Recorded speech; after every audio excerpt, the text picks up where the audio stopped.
You're in the water loop.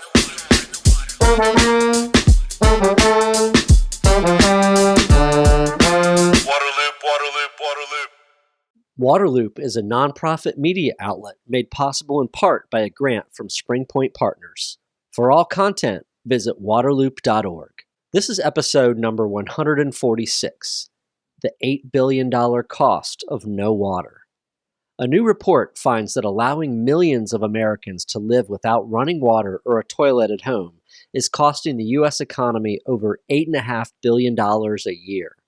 The biggest impacts to the GDP come from lost productivity, time lost at work or school to access water, physical health impacts, water purchase costs, and mental health impacts.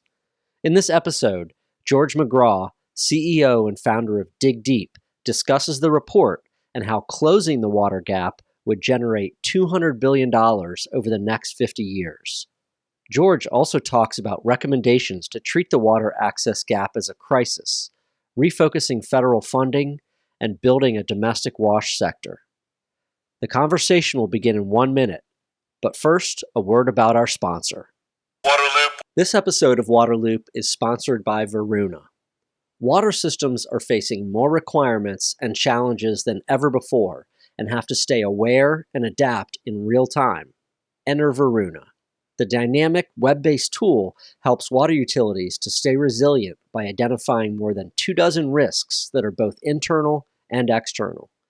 These include all the typical risks that systems have to deal with, and also a variety of newer factors, such as climate change and environmental justice. Not only does Varuna track risks, but it makes recommendations on actions to take, and then changes status in response to measures the utility takes. And because public engagement is so important, Varuna provides information that can be shared with others, including customers. With Varuna, better data means better decisions. Learn more at varuna.city and let them know you heard about it on Waterloop. You're in the water loop. Welcome to Waterloop, here with George McGraw, founder and CEO of DigDeep, which is a human rights nonprofit focused on water. George, how are you doing? I've been well. How are you? I'm good.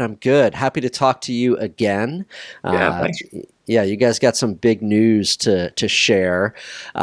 Before we kind of get to your news, I wanted you just to explain for people that might not be aware how many people in the United States lack running water or a toilet.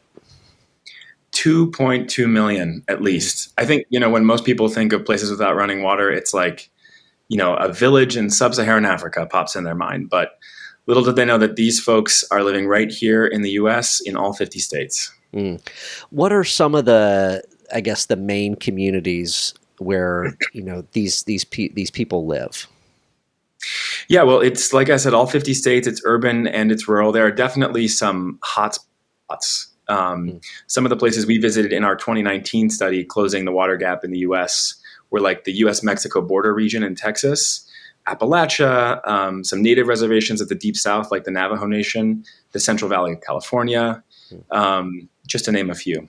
Yeah, definitely. But like you said, they're everywhere, and I don't think people really realize that there's this many people in the United States in the year 2022 that don't have running water or a toilet. They definitely think of that international crisis. Absolutely. And the crazy thing is that number is going up. We had to look at, the new census estimates for 2020 when we were putting together this latest economic impact study. And I think, really discouraged to see the numbers of people without running water increasing pretty steadily. Not a huge amount, but you'd really expect that number to be going down, especially since in 2016, we stopped asking people if they had a flush toilet anymore.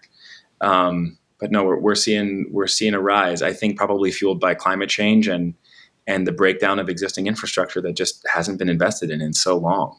Yeah, and the cost of living just continues to rise.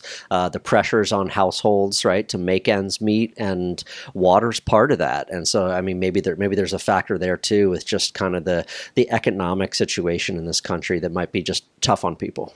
Yeah, I mean, if you're anything like me, you're driving down the street every day and your eyes are flicking up at every gas station sign, wondering, what's it going to look like today? I mean, I'm checking the prices on my cereal at the grocery store. And, for the families that we work with over at Dig Deep, they were already, really aware of consumer prices, and fluctuations and things like inflation impact them the most because they're already spending sometimes a third or a half of their monthly budget at home on water. And that's on packaged water at the store, that's on the gas or the vehicle wear and tear or the time that it takes them to go collect that water. So even a little fluctuation in the market has a big impact for these folks. They're really feeling the pinch right now. Yeah. Well, speaking of dollars, this new report you have looks at the economic cost of having 2.2 million people in the U.S. without running water or a toilet. So what's the big bottom line? What did you guys find? We found that the U.S. economy is basically bleeding about $8.58 billion a year, that this gap remains open every year. And that equates to about $15,800 per household. And that number is modest because it really only counts 1.57 million of that 2.2 numbers that we were sure we had for folks in occupied households in the U.S. So the real number is probably much larger, but we know at least that the U.S. economy is losing that 8.58 billion every year. And we had to count up all the different sort of economic losses that add up to that 8.58 billion, which was a really interesting journey. Yeah, that was my question. $8.5 billion that this economy is losing a year. That's a significant amount. Could you break that pie down a little bit? What do you mean that the economy is losing that? What's the economic toll? Well, you can imagine water really underpins your whole life, right? It's your ability to go to work. It's your ability to go to school. It's your ability to stay home and play with your kids sometimes. It's your ability to stay out of the hospital and keep away from medical bills. People without running water also have to spend a ton of money collecting water. Like I said, buying bottled water at the store, paying for gas to haul water sometimes 20, 50 miles away from their home. So we looked at all of those costs on a household basis and then looked at the costs to a community and to the greater economy and tried to total that all up. So we looked at lost time at a job or at school from hauling water. We looked at lost productivity in GDP because, of course, every dollar you earn, you then spend in the local economy, and that creates more wealth. And so if you pull those original dollars out of the economy, you're creating less economic benefit over time. We looked at how many cases of disease or mental illness this causes. We estimate that just for the people in the water gap, this is causing 219,000 cases of waterborne disease a year. It's causing just 39,000 cases of diabetes. It's causing 71,000 cases of mental health issues like acute depression or anxiety. All of these things have a price tag, and they add up to $8.58 billion a year. Incredible. The ripple effect, right? And people don't realize how water, like you said, permeates everything. It underpins everything. When you don't have it, when you don't have proper access, it's just like the ripples keep going outward on your life, on the community around you, on the country. Could you talk more about that cost to the individual? The 8.5 billion to the economy is key, but the human cost, right, to the person. Just talk about that a little more. Yeah, when we were doing our Closing the Gap study in 2019 with the U.S. Water Alliance, we were traveling around to these communities and interviewing folks, visiting them in their homes, talking to public officials, trying to get an understanding of, what this problem really looks like and why it hasn't been taken care of in the richest democracy on earth. And we found out all sorts of interesting things. That 2.2 million number, we found that race is the strongest predictor of whether or not you and your family will have running water in 2022. But we kept hearing stories about the daily life impacts, and it always went back to money. Families were really feeling this pinch. And at the time, we couldn't quantify that economic loss. So as soon as we completed that study, we started this one. We've been working on it for more than 2 years. And we really have gone, out into the field to collect data, to talk to families, to understand, what this problem really looks like. I think the strongest part of this study that we're releasing, it's called Draining. It's an economic impact study on water and sanitation access. The strongest part for me and for many people, I think, will be the storytelling. For each of these losses, we try to empower someone without running water or sanitation from around the country, from places like Appalachia or the Navajo Nation or the Central Valley of California, to tell a real life story about how something like this happened to them. And, one of those stories belongs to a woman named Tori here in West Virginia, where I'm calling in from. And she collects water from outside her home from a mountain stream. And she was pregnant with her daughter a few years ago and went to her local library to read parenting books. She was worried about her breast milk. She thought, I don't know if the water I'm collecting from the environment is clean. And I'm worried that is going to taint my milk, and that's going to make my daughter sick. And it was causing a tremendous amount of acute anxiety and depression. Like I said, this is causing 71,000 cases per year of mental health conditions. This is also causing diabetes. A lot of the clients that we work with, go to the store to buy bottled water, and they end up buying soda, either because it's more readily available, it's more aggressively marketed. Sometimes it just seems more valuable for the dollar. And so we see, huge instances of diabetes in these populations, which is leading to a high mortality rate too. Death from waterborne illness and diabetes, just for folks living without running water, without a tap or a toilet at home, we're looking at about 600 deaths a year, about 2 passenger planes full of people falling from the sky. And again, we're talking about the biggest economy in the world in the year 2022, right? It's incredible. A little sidebar here. I don't know how long you guys have been calling yourselves a human rights nonprofit. Since day one. Since day one. Okay, I'm sorry I missed that from day one. Obviously very deliberate. It'd be easy to call yourself a water nonprofit, right? Could you just talk about that? Because what you just hit on, those personal stories, I think underscores why you're saying you're a human rights nonprofit. Yeah, I think this study does a really good job, actually, of illustrating that. If you don't have access to running water or sanitation, it is really difficult for you to live up to your full human potential, a happy life with security and dignity.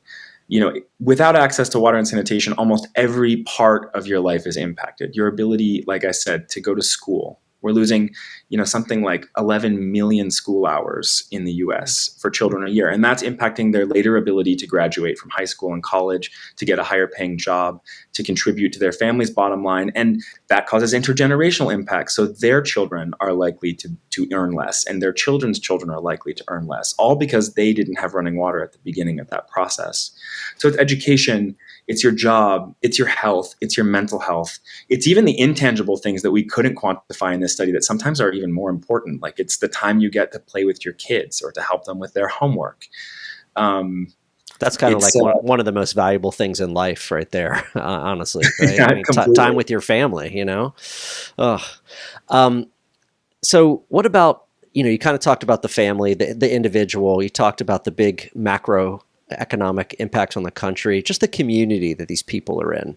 What's then the economic toll on the communities where, a number of people don't have water and sanitation?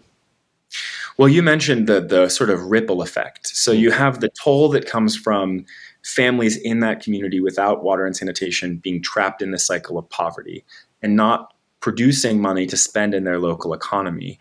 And we estimate that is costing the national GDP about $1 billion a year in what are called knock-on impacts.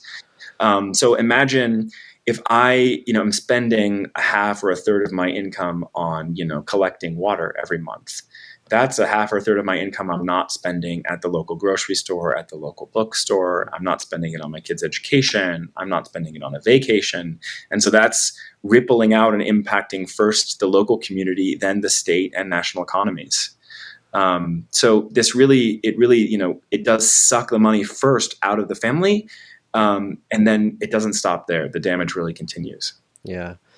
Well, one of the reasons I love your organization is because you guys are solution and action oriented, right? You're out there in these communities dealing with this problem, bringing water and sanitation to people's homes.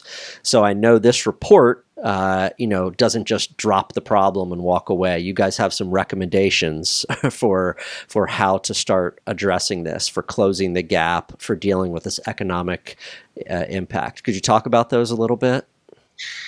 Absolutely. I think, this report it can seem like a bummer, but actually the reason we did the report is because it's mostly good news. We also estimated the cost of closing the water gap. And when you compare how much money we're losing to how much money we could potentially gain, the U.S. economy stands to gain over $200 billion over the next 50 years if we can close this gap completely. That's a 5-to-1 return on investment. And I mean, with where the stock market is now and potentially moving from, well, definitely from a bull market to a bear market, potentially into a recession, we as a nation are really looking for places that we can make investments that not only make people's lives better, but that generate a powerful economic return. And there's very little that'll generate a 5-to-1 return over the next 5 years. I mean, over the next 50 years.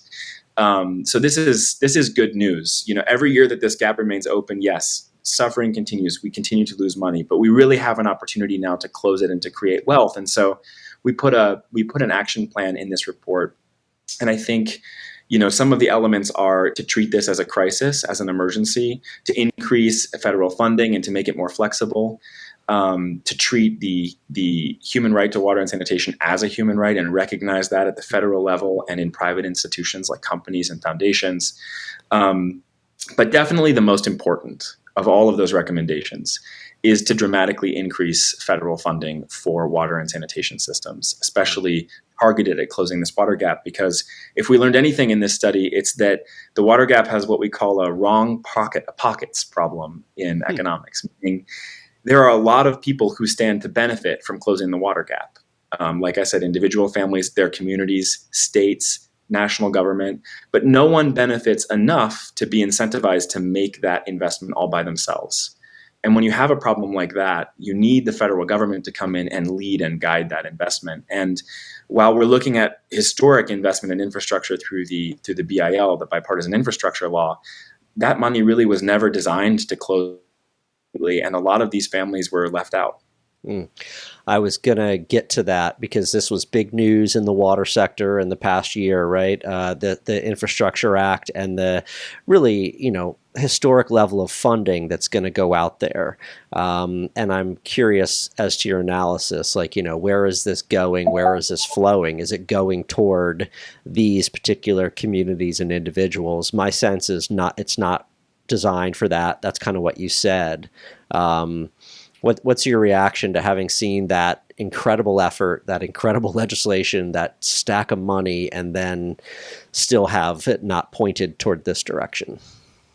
Well, I mean, thank God for that legislation. I mean, we are so behind in infrastructural investment in the U.S. I mean, something like a multi-trillion-dollar price tag that we have to pay here. And this historic investment in water and sanitation, I think, totaled up to $55 billion, and it's doing really important things, replacing lead lines, making our infrastructure more resilient in the face of climate change, allowing, in some places, that infrastructure to expand and to serve people with access for the first time. But as is so common throughout U.S. history, unfortunately, the communities with the least, the most marginalized communities who don't even have taps or toilets at home, weren't really the primary target of the legislation. And so, most of them won't be served with some really obvious exceptions, one of them being the amount of money that's headed to native reservations as part of funding to the Indian Health Service. We're really excited about that at DigDeep. So it's the bipartisan infrastructure law in the end is good news. It's good news for everybody. It's a really important investment that we need to make as a country. But will it go the distance and close this water gap completely? No. We need new and a more targeted investment at the federal level to do that. And it's really not going to be much. I know last time we spoke, you also talked about there needs to be kind of this wash sector in the U.S., the way that there is in other parts of the world, to focus on these issues, because like the typical systems at EPA or whatever it might be aren't really doing it.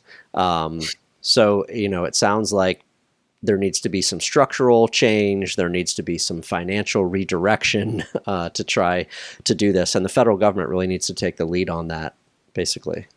Yeah. And, I think the federal government needs to take the lead, but someone needs to keep the federal government motivated and accountable to these communities. And, it's tough to work in federal government. I have a lot of friends that do it, people I respect tremendously.